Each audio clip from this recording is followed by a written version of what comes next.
everyone. Oh my God, my green screen right away. Love it. Dude, take a week off and it's just amateur hour, dude. It is. I'm nothing but amateur hour, Eric. I don't know if you've seen any of my content. Nothing but amateur hour. Speaking of which, this is Eric, Uncle Rico at Etoft 21 Sports. What's up, man? How you doing, dude? Doing pretty darn good. Dude, I am it's like -7 wind chill, dude. I am cold as F. I got my heat on to like 75.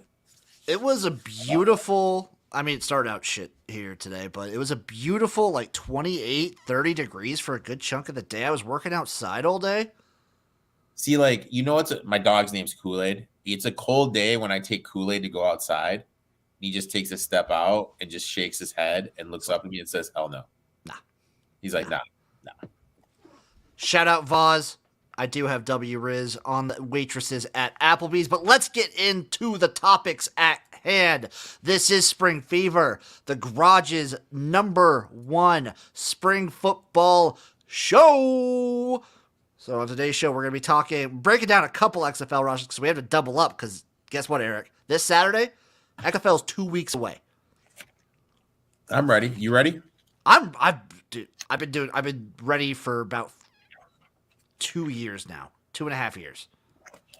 Are you going to have to so let's just dive in real quick.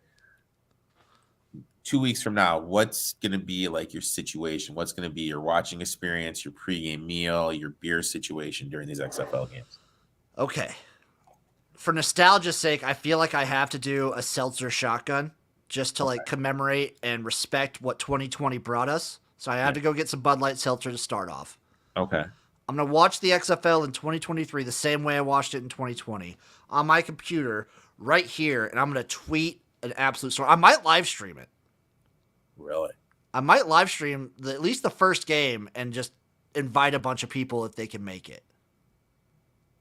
But at the very least, I will be crazily going hype. Am I going to make the cool kids list and get the invite? You're going to get a link, yeah. My man. I'll stop by. You'll get a link. You know what? Maybe it's such a special day. Maybe I'll make one of my little pecan waffles and have a nice little pecan waffle with you. It's gonna be must-see TV. It's gonna be so fun. But we have a lot to talk about. So we're breaking down the San Antonio Brahmas, the Seattle Sea Dragons. We have some CFL free agency news. We're gonna talk a little bit about what happened in Vegas and the whole Brian Scott situation. For the USFL news, it's gonna be a little bit of that. And then I'm just gonna start us off. I saw an announcement today. And I know Eric didn't see that. The AFL, the Arena Football League, is back. I saw that announcement. You did see that announcement. Attaboy. I did see that announcement. Did they announce the start date? No. So this is the only thing that's happened. They posted this on Twitter. It's like a screenshot of what looks like an email or a release statement. Phoenix, Arizona, February 1st, 2023. The following statement was released today by the Arena Football League through Commissioner Lee Hutton III in response to their future business plans. We're back. That's it. Did he try to be like Jordan? I'm back. I think so. Arena League was fun. It was fun back in the day. I love the IFL. I love indoor football. It's basically what's remnant of the Arena League and whatnot. But the Arena Football League, the AFL, does have a sort of D-gen not caring attitude, and it's just fun. Yeah. I'm here for it. I'm here for the AFL. I'm here for it. Hopefully they can get it going. I think so. So the IFL does decent in the markets where it's at. So the AFL, I'm sure, will be fine. Maybe there's a merger or something like that because we know the IFL is partnered with the XFL, which has created a lot of interesting scenarios because the XFL right now, they just dropped their rosters to 70. Yep. And a bunch of those guys are going to get picked up by the IFL. Which is good. Which is a good thing. But I don't know what the IFL does for its players trying to seek a USFL contract, for example. That I don't know. Because that might get a little tricky. Yeah. But who knows? There's a lot coming on. We have more football than we know what to do with at this point. But let's get into some of the news. Brian Scott of the Vegas Vipers is out. I don't know. I couldn't find anything on it, whether this was his personal decision to leave, whether this was them edging him out. But I did hear, and I do know, the Vipers were really eyeing Brett Hundley. Ooh, interesting. He got confirmed yesterday. Brett Hundley is on the Vipers. I'm assuming that's going to make him the starting quarterback over Perez. But where does Brian Scott go? I don't know. Where do you think, man? You think he goes to the USFL? They have 70-some days. So the USFL, specifically the Philadelphia Stars, are in a very interesting position because both of their quarterbacks from last year, Brian Scott and Case Cookus, I assume are going to be looking for landing spots. So Case Cookus, after Brian Scott got hurt, so let's just start. Brian Scott for the Philadelphia Stars. Offensively, the Stars were setting the league on fire. They were looking great. He was looking great. Gets hurt. Case Cookus comes in, leads the team to the championship game, has a horrific injury. Nasty. Looked great the entire season, has a terrible injury. Tries out, rehabs over the rest of the summer. He tried out for some NFL teams. Yeah. Landed on the Rams practice squad. And has not been re-signed as of now. So he's looking for a landing spot. Don't know if he tries to bounce around to another practice squad or if he ends up at the USFL. But if I'm the Stars, I wouldn't say no to both of these guys coming back if they wanted to. Oh yeah, for sure. They both. The only issue is I think at this point, Cookus in these spring leagues could probably demand being a starter. Oh, for sure. Like he showed that. He should be a starter because he got into the championship and yeah, he should be a I starter. could see both these guys ending up in the USFL. And I think the USFL would be dumb not to take both of them, if or either one if they so choose to go there. Correct. I know a lot of people are upset that Vegas didn't go with Scott because Erik, you're kind of a new entry to the spring football legion and the group. Brian Scott's a fan favorite. He's got a big he's played in a lot of these spring leagues and he's dominated these spring leagues. And nice guy. I've talked with him a bunch. He's just people like him and people are rooting for him. And it does suck when he doesn't get an opportunity in a league like the XFL. And we still have no idea what exactly. We don't know if it was his choice, but I'm assuming from what I'm hearing, they were really going for Hundley. Yeah. So it didn't look like he was going to get the starting spot, which means he probably left after he got that news. That's my assumption. Yeah. Which would make sense to me. But Brian Scott, I look forward to seeing what he does this year. I look forward to the future. Moving on. CFL Free Agency, baby. So I went down to 3. I looked a little reading, Erik. We had a little article by 3 Down Nation. They're from the 2 weeks away from big deal right now. The top 35 CFL free agents at the moment. There's some big ass names in this bunch. Okay. We'll go through it real quick. I'm gonna talk about some names that really stand out. There's a lot of players. I'm gonna say the big ones right now, folks. Yeah. Okay, so Greg Ellingson for the Bombers, free agent, huge veteran, great receiver. I gotta assume he's 30. He's old. He's 34. Yeah. As a receiver, he's awesome. He was injured throughout the year. I don't know. I like him. I think I bet a team takes a chance on him. First one that really caught my eye. BC Lions running back James Butler. Okay. Does he stick around in British Columbia with no Nathan Rourke? Are they as good or are they as potent? They're not as good. They're not as potent. I think he's probably on the move. He lit it up in the XFL. He looked great last year in the CFL. I'm sure he's going to find a team. He's a stud. But I wonder who picks him up. That's going to be something to track. Maybe Montreal. There's another Montreal player that's a free agent that they better hope they hold on to. Okay, going on the list. Cody Fajardo, quarterback for the Rough Riders. If you guys watched mine or Erik's show throughout the season last year, I was a big Cody Fajardo detractor at points. because the Rough Riders in general are very disappointing. But you look up his stats. Had a better passer rating than Bo Levi Mitchell and Jeremiah Masoli and Verdon Adams Jr. and McLeod Bethel Thompson and Dane Evans. Yeah, I mean, like when you just look at the numbers, he did well, but they just weren't winning. They did have some offensive line issues. I think Worst offensive line in the league. I stand by that. That didn't help the situation at all. So I think he's going to be in the league where, I mean, I don't know. There are some teams that have questions at the quarterback position, let's say. I think he would do pretty well. I think if you, man, it's so hard. Maybe if you put him on, I feel like every team that he'd work well with has a quarterback. Maybe the Elks and have a little quarterback battle with him and Taylor Cornelius. Yeah, maybe. That might work. Well, Elks, that kind of makes sense. A team that would take a chance on him. Yeah. Another one that caught my eye, Stephen Dunbar Jr. from the Hamilton Tiger Cats. Breakout receiver. He's 6'3", 203 pounds. He was amazing last year. Yep. Every game, he got at least 30 yards. Minimum. Yep. Over 1,000 yards, right? Yep, 72 passes, 72 receptions, 1,000 yards, 6 touchdowns. Yep. Pretty damn good. Good. He'll get paid. He'll get paid. Any team that like needs a solid receiver, because he's not that old either. Yeah. Any team that needs a solid receiver, he's the go-to guy. Speaking of which, Nick Dembski for the Bombers, great red zone guy. I think the Bombers are fine if he doesn't stick around because they have shown. Mm-hmm.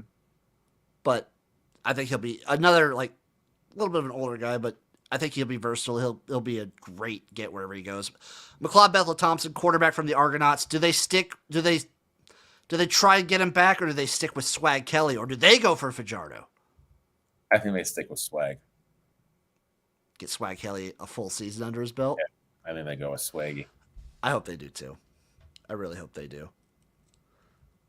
Kenny Lawler, receiver for the Elks. He got paid $300,000 last year. Oof, that's a lot of cheddar. He balled out though on the probably the worst team in the league. I don't think he makes that kind of money, but he still might be the best receiver in the CFL. Yeah, that's for sure.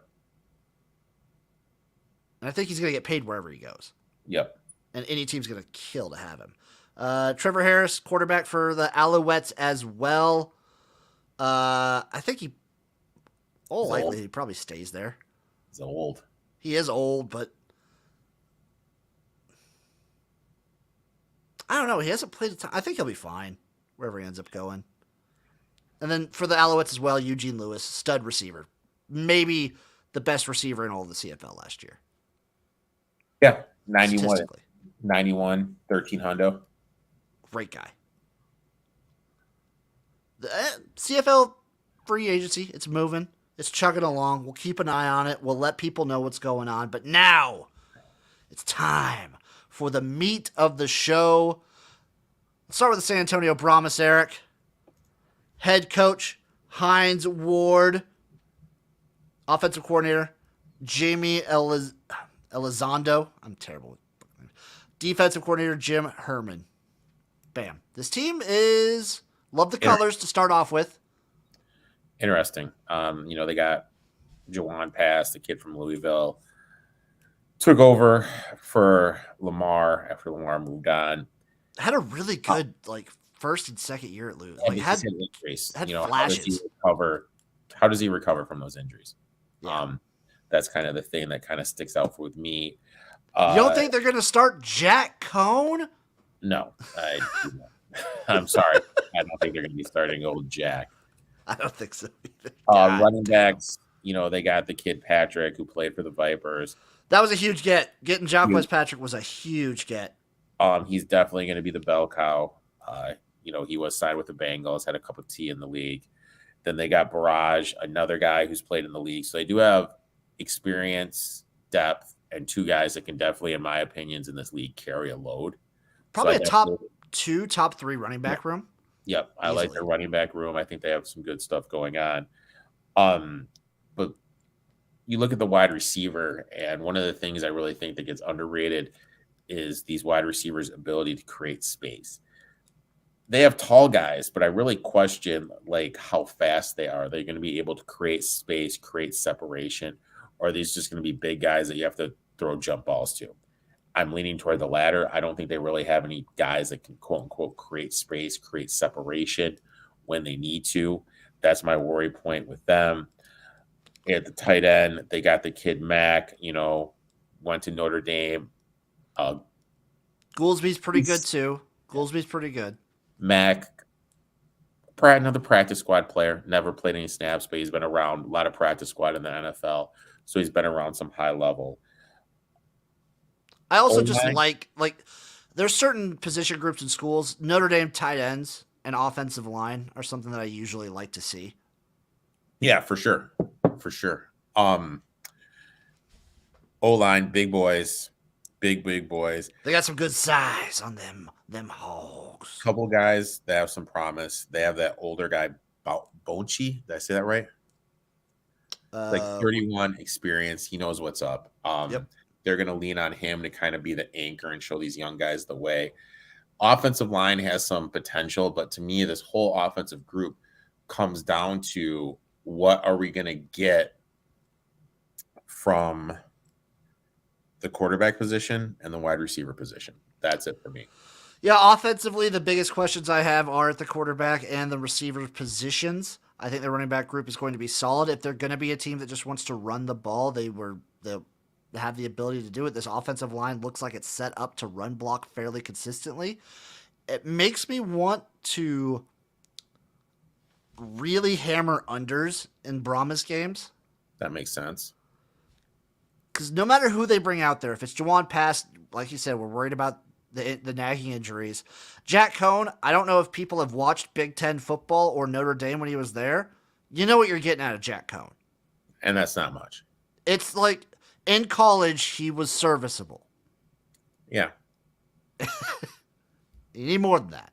That's it. That's like his ceiling, what it is right there. And then Reed Sinnett, played at San Diego, FCS guy, pretty good.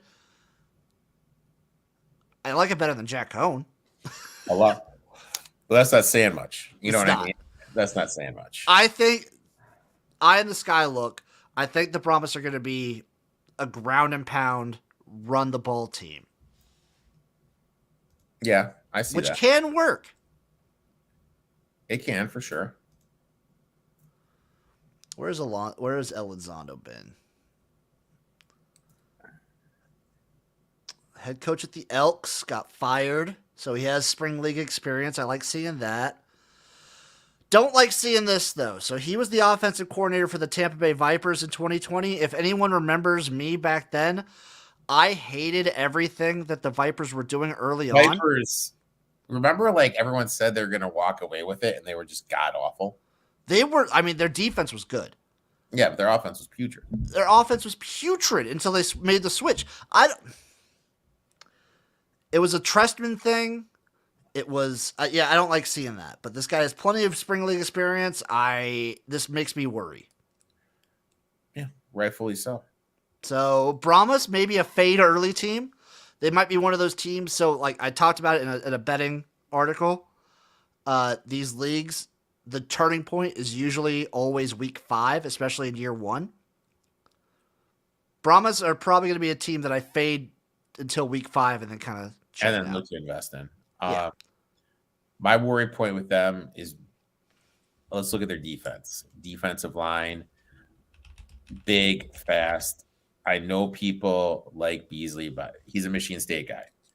I wasn't that high on him when he went for Michigan State. I thought he never really lived up what he could have been. I hate using the word potential, but that's basically what this team. Which guy are you talking about right now? The dude who went to State, Beasley, right? Yes. Yeah. Yeah. I didn't hear whose name you said. The dude that went to State. Yeah, Drew Beasley. Yep. Yeah. Group has potential. I don't know. He's supposed to be the guy, but I'm not high on him.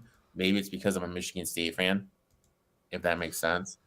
You're a Michigan State fan, but also their harshest critic. I know, but because I'm a realist. Linebackers, they're great. They have guys that can wrap up. They have guys that can tackle. Are they going to be able to drop back in coverage, cover a running back, cover a tight end? That's my worry point. Are they what is that going to look like? DB is they got Vincent. I mean, this dude is legit. They got some tall guys, a couple guys over 6 foot, but they did lose Bruce Broden, which I think is going to kind of hurt the overall talent level, which is a concern for me. Yeah, that's the Brahmas for me. I like Anthony Texada.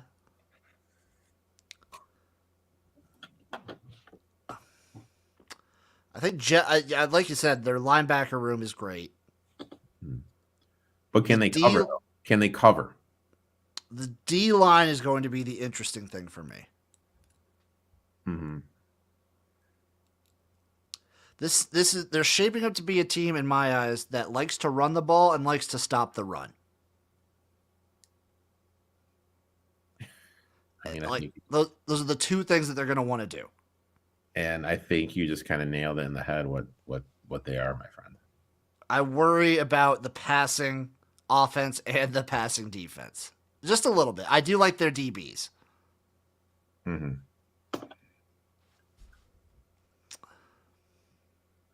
Yeah, but don't you feel like, think about their DBs if they didn't lose Bruce, though? Yeah, it's... You know what I mean? Like, you lose your top guy, and it forces everyone to go up a peg. That's my issue. They do have size, but size can only get you so far, man. You got to have that skill.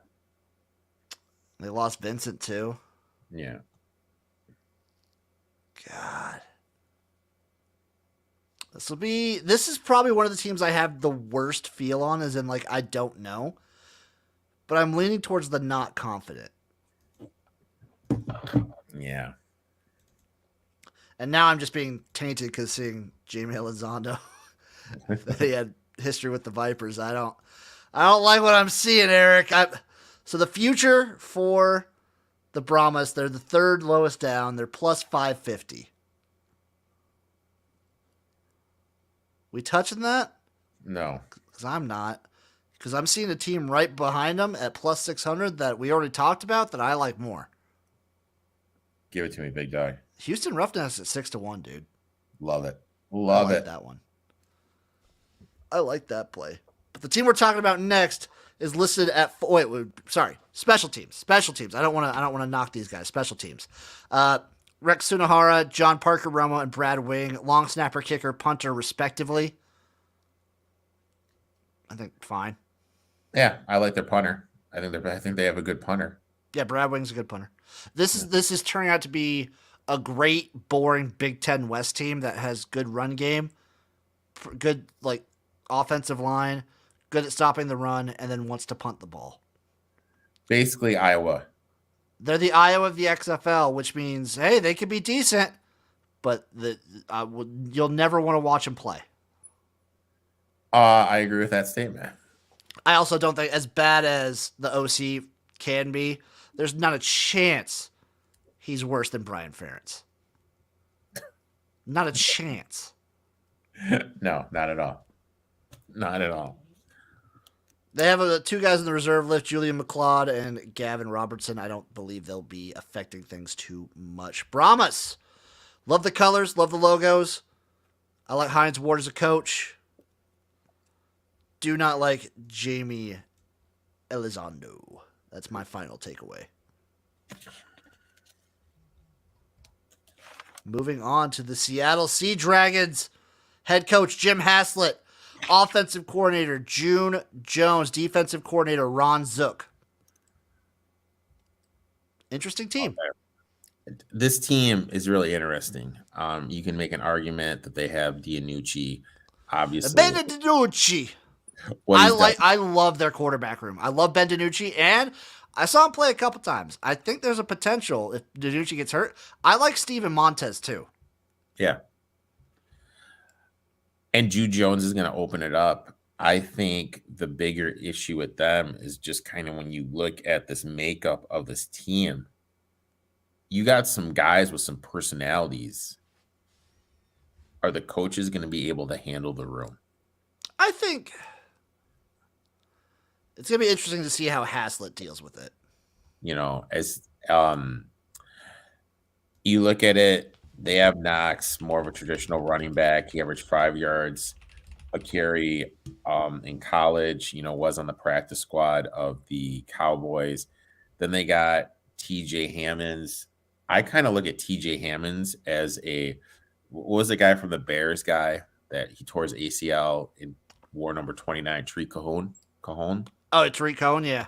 Yeah, I kind of look at it like him, like a smaller guy, gadget type player. I know he averaged over 6 a carry at Arkansas, but in my eyes, that's how he is. I don't think he's big enough built wise to be that every down guy. That's No, just me. but a June Jones offense doesn't usually utilize an every down back a lot of the time. He got lucky in 2020 that they had, why am I blanking on the name? White. Yeah. Yeah. But I don't think, the running back is very devalued in the run and shoot. Yeah, that's true. That's true. I'll say it. I have no idea what the hell you're gonna get with Josh Gordon. Just no effing clue. I know he's done the fan control league, but He's the ultimate. I think he might be the ultimate wild card. He is the wild card. You don't know what you're gonna get from him. Is he just kind of there to get the paycheck and leave? You don't know. You're like, I know, and I'm not making fun or of his shortcomings because he is battling through some stuff, as we all know about. But look, you don't know what he's gonna get. You know what I mean? Like, this guy is ultra talented, one of the most talented guys ever to step on the football field, but you don't know what you're gonna get for him. Jalen Redd, I think he's really versatile. I think he can kind of do a little bit of everything. If Gordon does kind of not there, I'll say, I think Redd could kind of develop to kind of. And I think even if Gordon isn't there, he's going to be taking eyeballs from the defense at least for the first couple weeks, no matter what. Yeah. They got Perkins, another guy that had a couple T in the NFL. This team, you're going to notice a trend how this team has a lot of guys that have been in the league. Mm-hmm. Real talented tight end room, O-line, 2 solid guys in Pope and Thomas, played in the USFL. The other positions, a little bit more of a question mark about what you're going to get there. This team has some dudes, and when you look at it at paper, you look at Dianucci, you look at Reed, you look at Gordon, you look at Perkins, you look at Knox and Hammonds at the running back position. They got stuff, but you look at the offensive line, 3 big question marks. And how much is Jones going to be able to put this puzzle together? I don't know. It's going to be interesting. Getting Chris Owens is nice. Arsenault's great as well. The offensive line will be the big thing. Yeah, Josh Gordon's the biggest name on this team. Yep. Like Erik said, he's the ultimate wild card. We don't know what you're going to get out of him. I think Redd's going to be fine. I think you're going to get some good play out of Mannix, potentially. And I like that they're kind of getting guys that played in like an up-tempo offense to play in this June Jones style. Yeah. I mean, but like I said, how can I say this? Jones isn't he's not a spring turkey anymore. He's not. Is he going to be able to relate to these guys? Was he able to relate to them in 2020? That was 3 years ago. That was 3 years ago. A lot can change in 3 years, man. That's fair. And I guess the same thing can happen with coaches that happens with the players that stay. Like, maybe he'll hit a wall. Yeah. You know what I mean? But I just feel like the offense of the run and shoot is such an easy one to kind of just start from the ground. Like, they're going to be so much more ready to go. We talked about this with the Houston Roughnecks because I assume they're going to run a very similar style offense. Mm-hmm. That the concepts for run and shoot are easier to kind of grasp. They're offensively should be ahead of the teams, which gives them a leg up. Oh, 100%. 100%. But if they have 3 guys that can't block, they have 3 guys that can't block. That's true. The offensive line's the biggest question here. Yeah. I love their quarterback room. Running back is fine for what it needs to be. Receivers are good to great. And if Gordon plays up to if Gordon plays to his potential, this is the best receiver room in the league. Oh, geez, if Gordon plays to his potential, watch out, man. Yeah, it's done. Defensively, we got there's some pretty decent guys on here.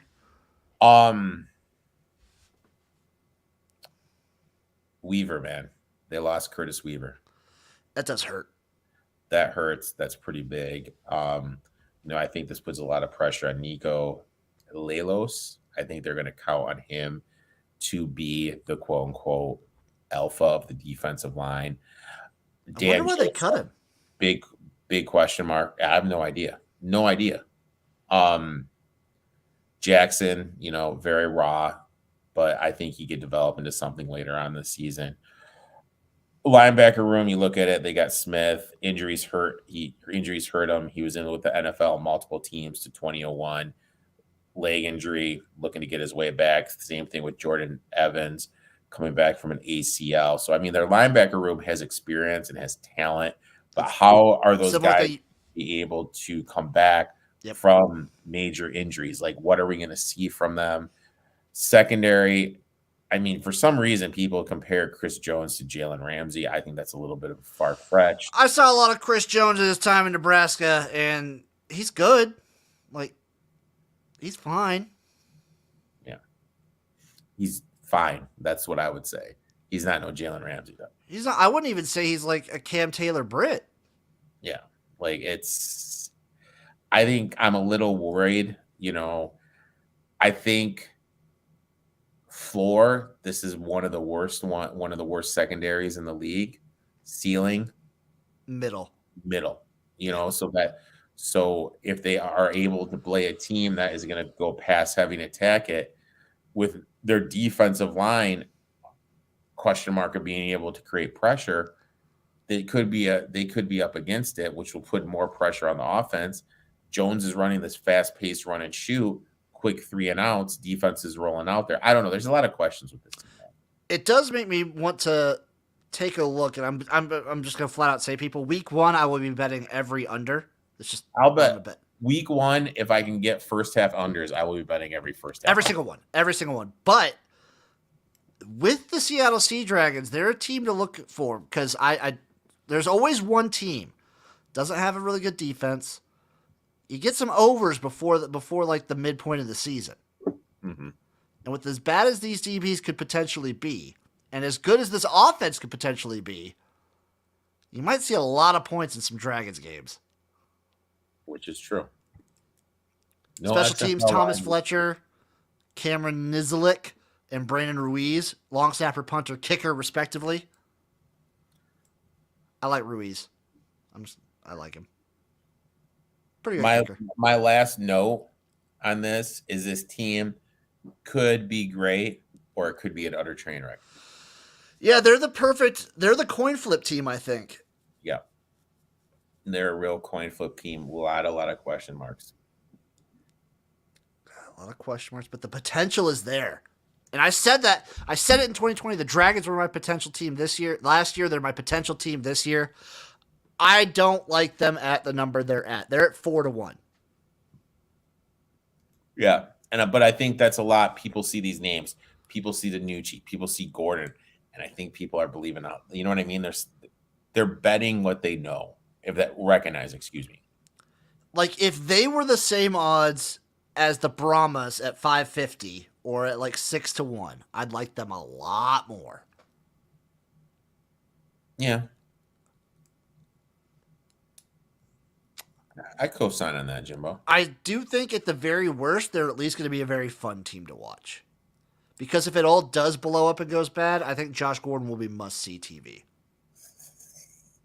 Use that field old Joshy boy. Oh, yeah. And I don't know if you've been following him on TikTok or social media, but Ben DiNucci's just having fun with it. He's having a blast. Really? Yeah. Bet he's having fun? He's been memeing. Really? Yeah. Once he got announced and he's joining the XFL, I was like, hey, Ben DiNucci is back. Ben DiNucci is back. I love it. I really hope that they do some after game celebrations for the winning team, because those Bud Light Seltzer celebrations they did in 2020 were amazing to me. I hope they do those too. Those are pretty good, man. God, Those are please. legitimately pretty good. They'll have to have something. I mean, I really like what they did, and I think that how can I word this? Yeah, I like what they did. I think they have to do something. So we got 3 teams to talk about left. Correct. We have the Guardians, the Vipers, and the Battlehawks. Okay. The Guardians, the Vipers, and the Battlehawks, right? Is that what you said? Yes, sir. Pretty sure that's right. Did we do? No, we did St. Louis, I thought. Oh, then we only have 2 teams left. Let's do the Guardians. Let's do the Guardians. Yeah, let's do the Guardians. And with the Vipers, because once again, I will reiterate to the people, week 2 of the XFL, I will be in Las Vegas for the Vipers Defenders game. Should I be one of those like cringe people that I have a Vipers hoodie and I have DC Defenders sweatpants? Should I rock both? You should. You should. And I want you to be doing interviews from the sideline. I'll see if I can get down on the sideline. Oh, speaking of which, how much do you think tickets are in Vegas? I looked it up for single game. 55. Most expensive. 55. 45. Oh, still decent. 45, you can get on the 50-yard line. Look, is that where you're going to be, Jimbo? Yeah. If If it's anything like how it was in LA for the Wildcats, you could just get tickets to any seat and then kind of sit wherever you wanted. So, Reed was on my this kid Reed was on my show last night. He went to the DC Defenders opening game. That was the first game of the entire league. He went to the first game. Oh, He was there. jealous. Yeah, he was there. D3 legend Reed. He was there. He told me Cardell Jones had this big thing. He's gonna send the video. Once he sends it to me, I'll forward it to you. How he had this big thing about we are the Defenders. I'll send it to you as soon as he sends it to me. God, I'm shaking every day with anticipation for the XFL. You're just kind of like that guy who just needs it, dude. Yeah, I'm like an addict who hasn't had a hit in weeks.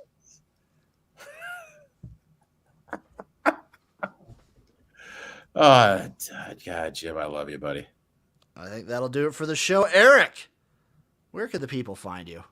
At the ETOF 21 Sports on Twitter, Instagram, TikTok, and the YouTube channel. You know, I'm around. I'm with the people. Y'all know where to find me. XFL Jim, at XFL Jim everywhere. YouTube, Twitch, TikTok, Instagram, Facebook, Twitter. I'm on Twitter way too much, but y'all know where to find me. And you can listen to the audio of this show on Spotify and Apple and whatever. Afterwards, give us a follow on those because it does help. Believe it or not, we appreciate you guys. We'll see you again next week for another rendition of Spring